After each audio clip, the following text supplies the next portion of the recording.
gotta go to this other one. Go to my, please let it be in my notes. Just hold on for 1 second, Sabor. I'm just trying to get something.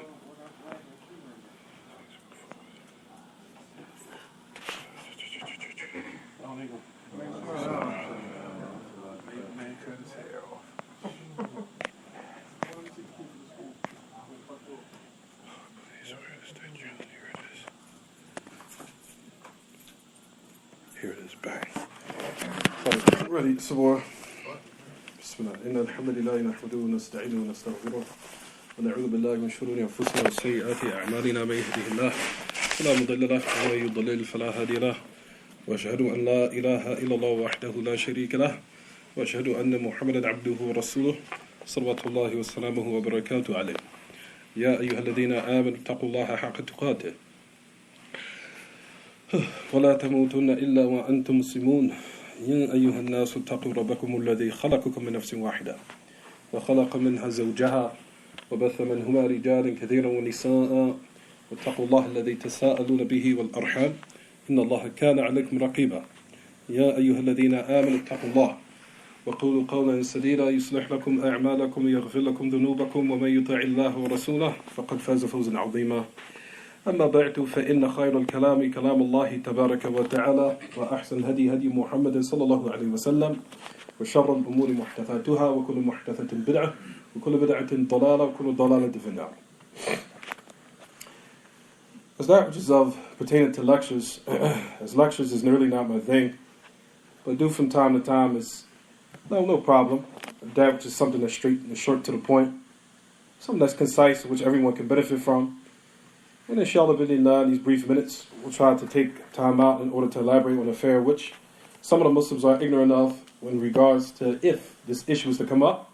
But a lot of people don't know the answer in order to nullify or to refute this claim in which some of the Muslims have been affected by, but the kuffar use it as ammo in order to speak ill about Islam. And they use it in order to defame Islam and mock Islam and say that Islam is a religion of people being savages or conducting themselves like animals or worse. From those type of ambiguities in which the kuffar that they propagate and they also circulate amongst the people in order to take the people away from accepting Islam is the ambiguity that I discussed with the brothers in Washington, D.C. That ambiguity is pertaining to that you'll find that some of the people say that the Prophet ﷺ, and I do not like to say this statement, but they claim that he was, as they say, that he used to practice that which is of what you guys know as they say, fondling or playing with little children, which is known as what? Pedophilia. So a lot of people would come, and I've heard this ambiguity from a couple of people, as it has been brought up to me maybe a couple of months ago. Someone came to me and asked the question. Matter of fact, came up to me and said to me, and he asked me the question. In his order to get enlightened, a brother told him in brief the answer, and I taught the brothers in brief in Washington, D.C. the answer. I gave them the summarized version of it. But there's a detailed version. Number one, of course we know that ambiguity. We know the Prophet ﷺ has came in order to say, or Allah has established that He will protect His religion for anyone that tries to come and defame it or mock it or to come with some type of ambiguity in order to confuse the people, to take them away from it. No matter what type of falsehood the people come with, you will always find there is something in the Kitab or there's clarification in the Kitab and the Sunnah to nullify that ambiguity and to destroy it and to nullify it from its root until nothing is left except the haqq. فَمَاذَا بَعْدَ الْحَقِّ الضَّلَالِ فَأَنَّا تُصْرَفُونَ. And nothing remains after that which is of the haqq except misguidance. For that ambiguity of that which is pertaining to the Prophet ﷺ, what the people accuse him of, they say pedophilia. And in Britain, I remember I was sitting with Abu Khadija because he helped me do the majority of the research. Hafidhullah a couple of years ago. For that which is pertaining to this study, or this refutation, if you want to call it, because it is a refutation. For number one is, we know that the Prophet ﷺ, Allah subhanahu wa ta'ala said about him, إِنَّا كَفَيْنَا كَالْمُسْتَهْزِئِينَ. Verily we have sufficed you for those who mock at you. We will suffice for those who mock at you, and those who will make ill or speak ill of you. So whether or not that which is of clarification comes, which is present in the Kitab and Sunnah, it will either be known by those who are the Hurras al-Ard, from those who are the guardians or the protectors of religion in the earth, who are the ulama, as they are the one that comes with the clarification of bayan in order to establish the truth upon the people with the type of ambiguities they come with. Allah Ta'ala sends His soldiers, who are the scholars, in order to clarify that which is of the truth and nullify falsehood. And even all those who try to traverse upon their path from the ulama, who are likewise the talabat al-ilm and the du'at al-haq, the cause of the truth, and likewise the students of knowledge, who put forth their utmost effort in clarifying the truth. For that which we say, ya ma'ashar al-ikhwa, for those who are listening, we said that which is the ambiguity of what they come with. And like I said, these brief minutes will talk about refuting this notion. So number one, we want to say now, firstly, we cannot look at the issue from a Eurocentric or Western-orientated point of view.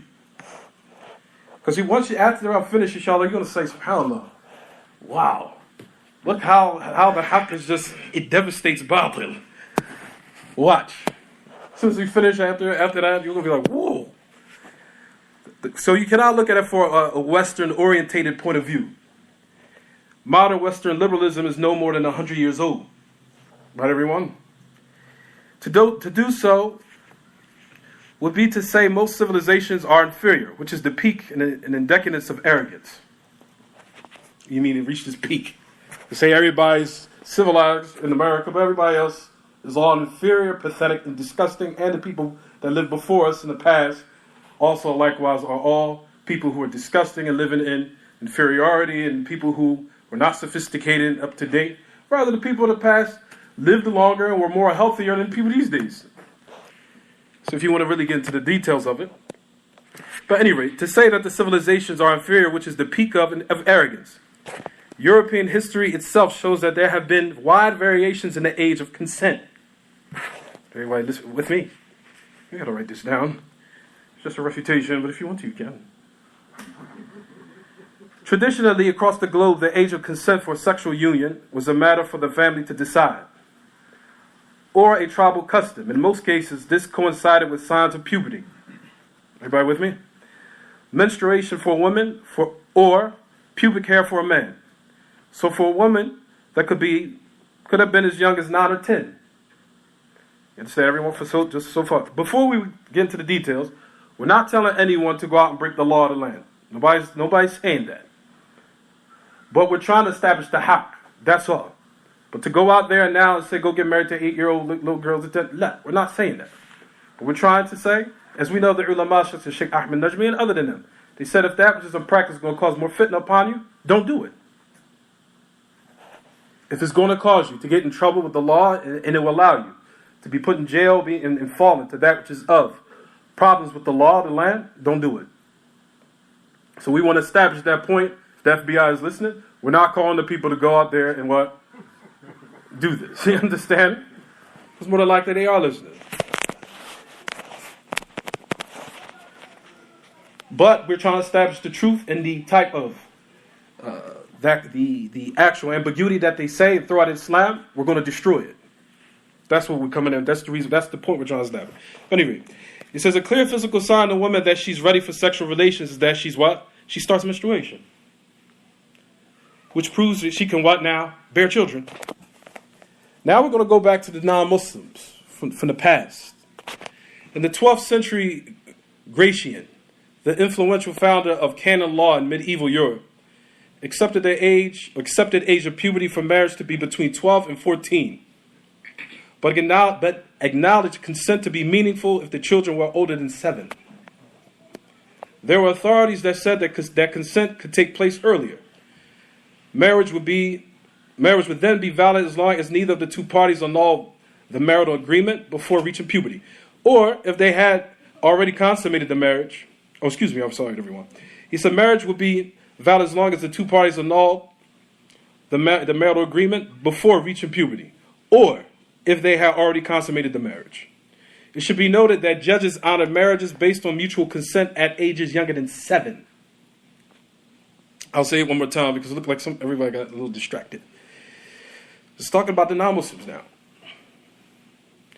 It says it should be noted that judges honor marriages based on mutual consent at ages younger than 7. That's what the kuffar. In spite of what Gratian has said, they are recorded marriages of 2 and 3 years old.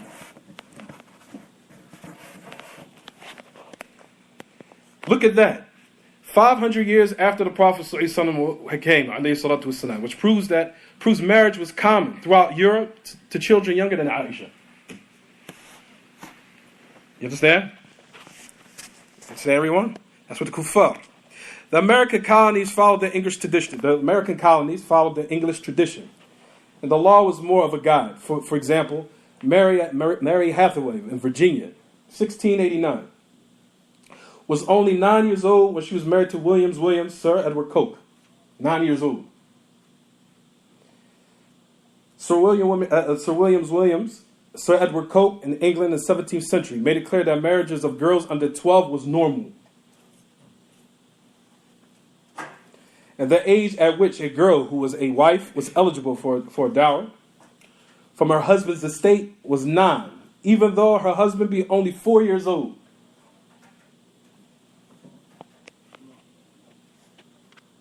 Well, I did this. That's just building you up till we get to the bow. That's what you do. Even Sheikh Rabir's refutation, you see how he just builds you up and cut the nigga off. That's what he does. A small number of Italian and German states introduced the age of consent in the 16th century, setting it at 12 years. Towards the end of the 18th century, other European countries also began to enact age of consent laws. Listen to this. The first French constitution established an age of consent of 11 years in 1791, which was raised to 13 in 1863. Portugal, Spain, Denmark, and Swiss cantons initially set the age of consent at 10 to 12 years and then raised it to be 13 and 16 years in the second half of the 19th century. Historically, the English common law set the age of consent to range from 10 to 12. So you got the Europeans, Grecians, and also the French were doing it. So what does the West now have to say about that? Is that now institutional pedophilia? Pedophilia is endorsed by national governments? Or was it really just the norm?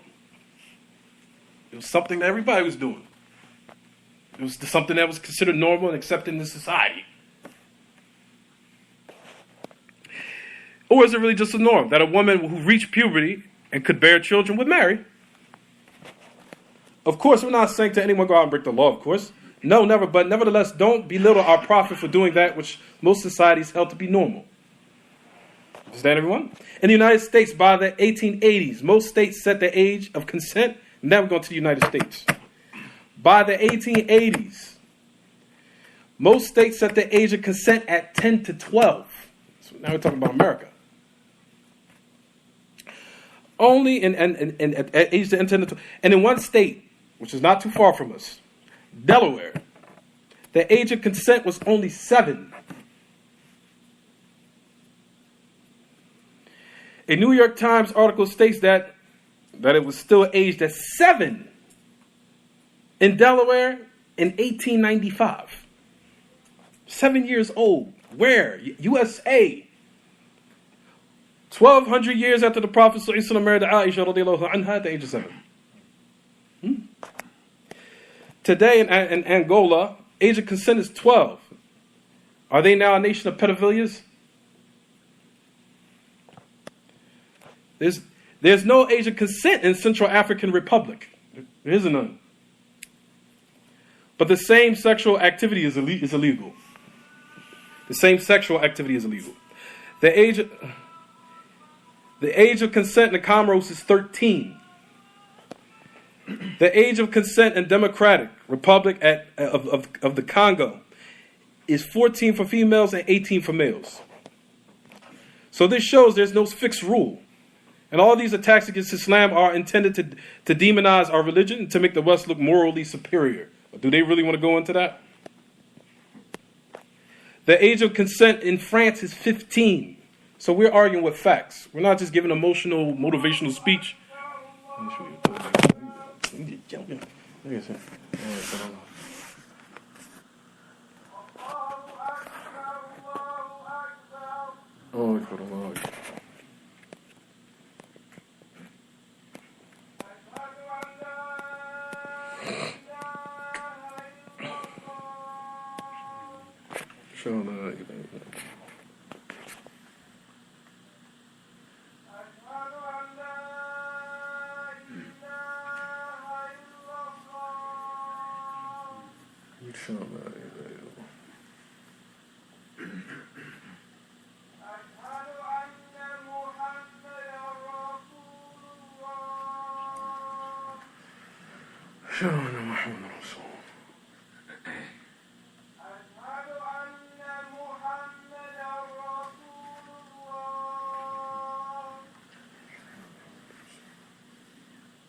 رب هذه دعوة التامة والصلاة القائمة آت محمد الوصية والفضيلة وبعث مقام محمود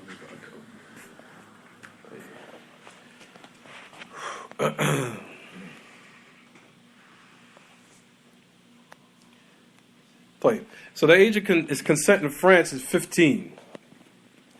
Since 2001, the age of consent in Albania is 14 years old. So we're arguing facts. We're not using emotions to, yo, you stupid idiots and fools. No, let's just stick to the facts. That's it. When you argue with an individual, you stick to the facts. That's it. You gotta get emotional, call each other's names, nothing like that. Just stick to the facts. And that's it. Because the facts don't lie. You stick with your facts and that's it. As long as, since 2001, the age of consent in Albania is 14. Regardless of gender and sexual orientation. As long as she has reached the age of puberty. French in 1942. The age of consent for homosexual acts was set at 21. While that for heterosexual acts was still 13. 13. The Netherlands in 2012. Consensual sexual relations between adolescents who are close in age are not punished. Sexual acts between persons who have reached the age of 12 years old are widely tolerated by the courts and the Dutch Public Prosecution Service. Excuse me.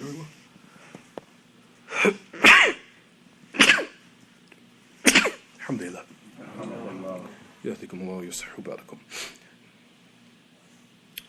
The age of 12 years are widely tolerated by the Dutch Public Prosecution Service. If the difference in age between two partners is not too great, I'll repeat it again. The Netherlands in 2012, consensual sexual relations between adolescents who are close in age are not punished. It's in the Netherlands, 2012. Sexual acts between persons who have reached the age of 12 years old are widely tolerated by the courts and the Dutch Public Prosecution Service. If the difference in age between the two parties is not too great, the latter is determined at the discretion of the court, though usually 4 years is deemed acceptable. 12 years old. Shows their hypocrisy when they attacked Islam. When they attack Islam, that shows their hypocrisy. that they must first pass the ruling over their own selves and their own forefathers and their grandfathers and their great-great-grandfathers and their ancestors. All of them were what? Pedophilia. The whole nations. And to top it all off, this is to top everything off, during the time of the Prophet ﷺ, the Prophet ﷺ was accused of a lot of things. He's accused of being a magician, liar, poet, you name it. The kuffar and the enemies of Islam that were surrounding him were a great number. Persia, from that Rome, from that was the Christians, the Jews, the polytheists. All of them were what? During his time? All of them used what they could use in order to attack and defame the Prophet ﷺ. They couldn't defame him in his lineage. It was the perfect, most greatest of lineages, if not the greatest. The Prophet ﷺ came with that which is of anything you can think of, they couldn't use it. Everything was Allah to protect any aspect for them to accuse him of not being a prophet. They couldn't take it. They couldn't what? They couldn't find anything. They never accused, of course you know, he used to be truthful before the wahi came. He was known to be a trustworthy person. Everybody in the nation knew what type of character he was. Everything was there and set accurately to know that this man, what he's coming with, is something that is the truth. Right, everyone? Tayyib. Out of all the things they accused him of during the time of the Prophet ﷺ, everything you can think of, they never used this to say he was a what? Involved in pedophilia. Why? Why, everyone?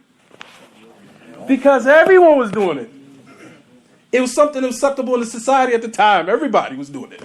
The Christians, the Jews, the polytheists, the Romans, the Persians, the fire worshippers, you name it. All around the world.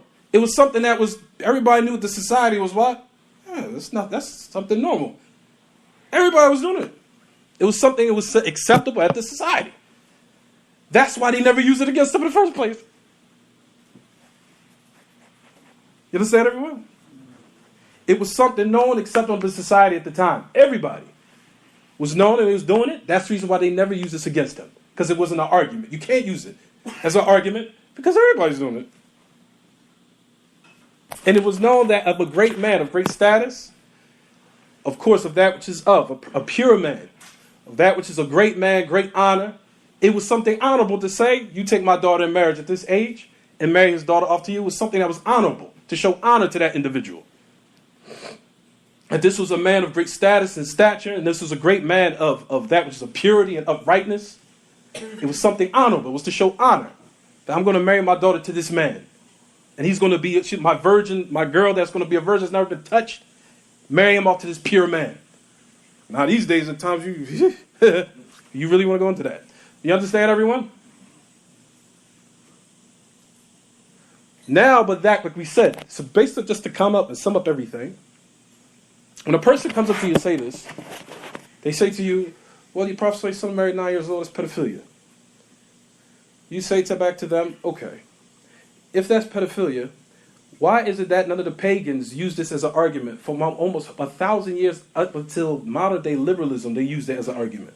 But why is it their ancestors who came before them never used that as an argument? For almost 1,000 years now, 1,400 years, they use it as an argument after. Why? I don't know why. But if you go back to history, those who were surrounding him from the Christians, the Jews, the pagans, the polytheists, everyone, you name it, never used that as an argument against him, alayhi salatu wasalam. Why? The reason why is because everyone knew it was acceptable in the society. Because everyone was doing it. You understand, everyone? So you can't use that as an argument. Don't use that as an argument now when modern day liberalism come, and now they want to use it as an argument. And if modern day liberalism really wants to get to an argument of what's considered purity, then we can get into those too, and the facts of that also. And wondering why we got AIDS now, gonorrhea, syphilis, you name it. You understand, everyone?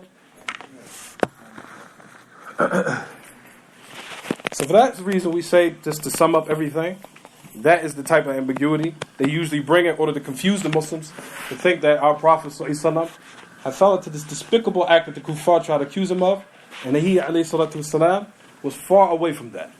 Totally far away from that. And there's no way they use that argument due to the fact, like I said, that would necessitate you use that, or that we say that all of your ancestors were all practicing pedophilia, and that all the nations around him were all inferior. And that is that height and the decadence of arrogance. To say that everyone in the whole world was all disgusting, filthy creatures. And they wouldn't dare say that out of their mouths. You understand, everyone? So I hope they made that clear. So that was the sum up and the gist of that which I wanted to talk about today. And inshallah, that brought some benefits. I don't like to do long lectures. Classes maybe, but not lectures. Classes, not lectures. But inshallah, we'll stop here. We'll suffice by that. What's the time you guys usually call the Iqamah? Right this time? Or right now? Oh. Like 9:50? 9:50. Okay, we'll stop here. هذا وصلى الله وسلم وبارك على نبينا محمد وعلى آله وصحبه. سبحانك اللهم وبحمدك أشهد أن لا إله إلا أنت وأستغفرك وأتوب إليك. Any questions? Any questions? No. So this term pedophilia, which they describing it in nowadays, is really like an innovative matter to the point that how they describe it and try to label it. No, what they're saying is that pedophilia to them is that which is done with a child or an underage child, of that which is some type of sexual practice. And no matter where you're touching a child or molesting a child, all that they consider to be what? Pedophilia. So they accused the Prophet ﷺ of that. And we said that's batil due to the fact, like you said, during the time of the Prophet ﷺ, it was something that everyone was doing in society. Everyone. Every single person. It was something that was the norm in society. Not as far as zina. Not here in America, where they perceive it to be fornication, where man's doing it out of a marriage. We're talking about that which is of a marriage consent, and also that which is a marriage itself. The marriage consent between the adults and the parents are involved. And likewise, where there's a marriage that takes place. We're not talking about here in America where there's people just touching children and just doing what they want and just acting like savages and just doing things. They have no boundaries. We're not talking about that. That's here in America what they consider pedophilia. Even a marriage, if there's none, there is no consent amongst the adults, and a man marries a woman under a certain age. What they set here in this country, they also consider that pedophilia. So it could be out of zina or out of marriage with them.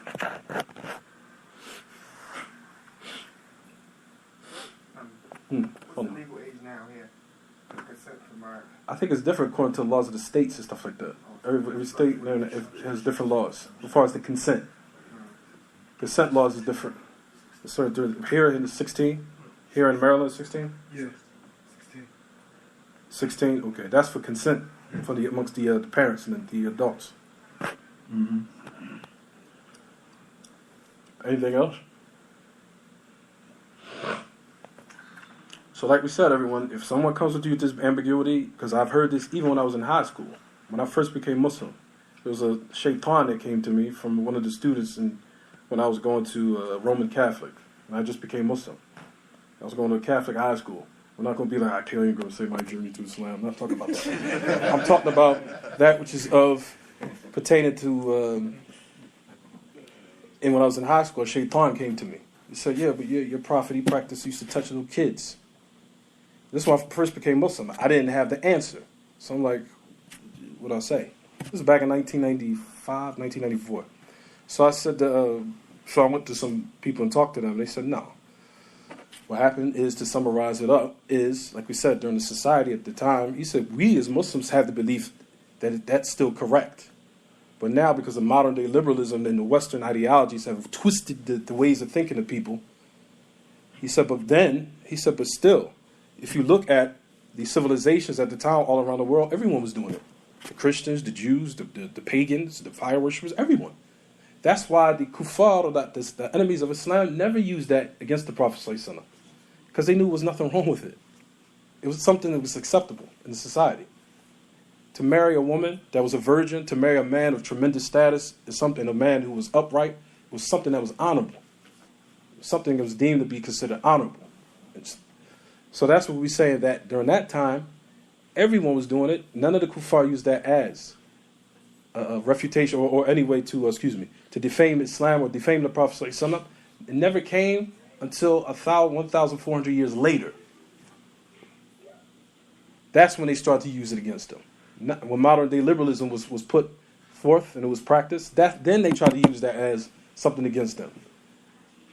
But it would necessitate that all their forefathers and their grandfathers and their ancestors and everyone that came before them and all of the civilizations around them were all inferior, and all of them were disgusting, pathetic savages practicing pedophilia. They wouldn't dare say that out of their mouth due to the fact that they know that would be the height of arrogance to say something like that. Anything else? So that's what you would say to a person if they come with that ambiguity. That's what you say to them, and to sum it up. If a shaitan comes to you like that and says that to you, this is what you say. Because that's what we have to do to combat batil. You need the ilm. If you don't have the ilm, then you're subjected to every type of nonsense out here. Anything else, brothers?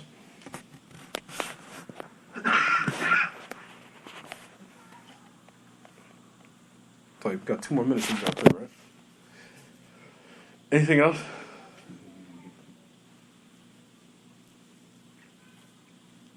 So I'm Hakeem. So like when you use the evidence to refute people, can you cite people who they deem as important in history as well who did similar things? Absolutely. If you want to bring forth their ancestors, yes, of course. That's just what I did.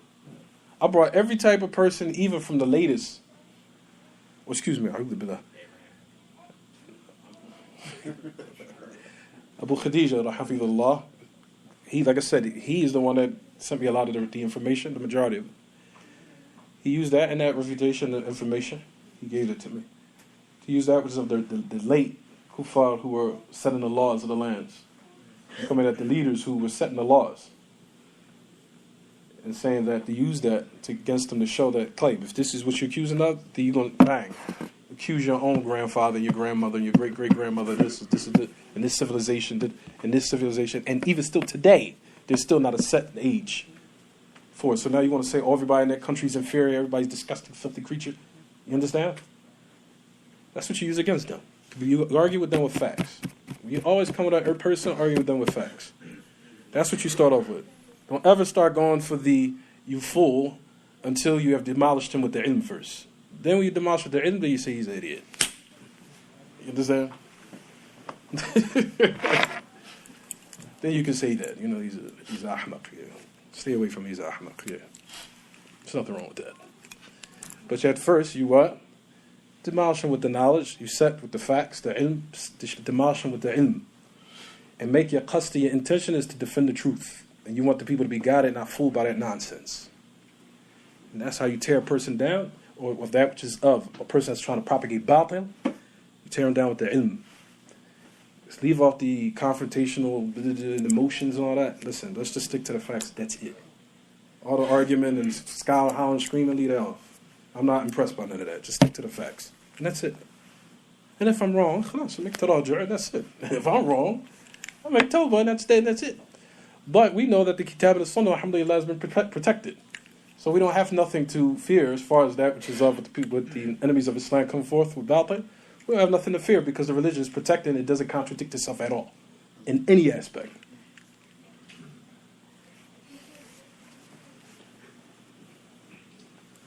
Anything else, anyone? طيب استعبئ هذا صلى الله عليه وسلم بارك على نبينا محمد وعلى آله وصحبه